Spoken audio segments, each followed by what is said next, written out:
Why did I publish 2 books to help younger children with OCD? Hi, I'm Julie, a mum and author of the Mind Monsters books to help younger children with OCD. And the reason I did it is because when OCD moved into my home, it caught me totally off guard, and I just ended up feeding this hungry monster, as I call OCD, and making it a lot worse until it was like controlling the whole family. So then the idea for this first book, Hungry Monster, just popped into my head the early hours of one morning, because I wanted to make parents and educators aware of early signs and symptoms of OCD and how to sort of manage them before they manage to take control of the whole family.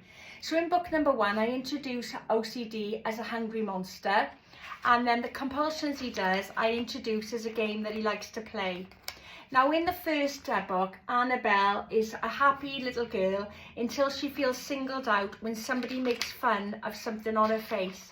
And that is when OCD moves in, takes its opportunity and convinces her to keep washing her face over and over to stop her ever feeling singled out or embarrassed again. Because often triggers for OCD can be something as simple as being singled out. They can be other things as well, but that's one sort of thing it can be. Alright, so what I do in this, I try to show what potential triggers can be for it.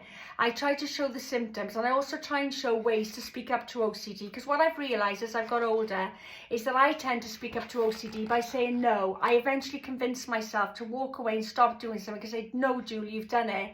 And so I teach Annabelle then through my book to say no to the OCD monster. And then off he moves then to book number 2, which is Trixie the Treat Monster. In Trixie the Treat Monster, I introduce another monster character to go against head-to-head against Hank, and she represents ERP, Exposure and Response Prevention Therapy, which is the best way of speaking up to OCD and getting your life back.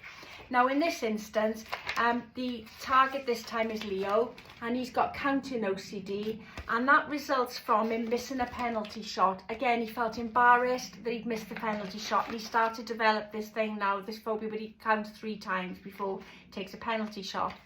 Now what Trixie does, through Emily, his best friend, she tries to get him to think of more fun things. So when he's sort of overthinking this taking a penalty shot, she'll just think of something more fun. Like, for example, think of having a pizza or an ice cream. So we introduce a way then of distracting his thoughts by saying, look, if you don't count on the next time you take a penalty shot, then we'll celebrate that win by going out for a pizza. So at the end of the book, it shows him going out for a pizza with his friend Emily, and then Hank packs his bag and on to the next story, ready for my next book whenever I publish that.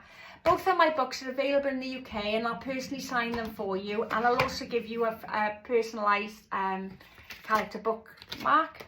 All you need to do is click the link in my bio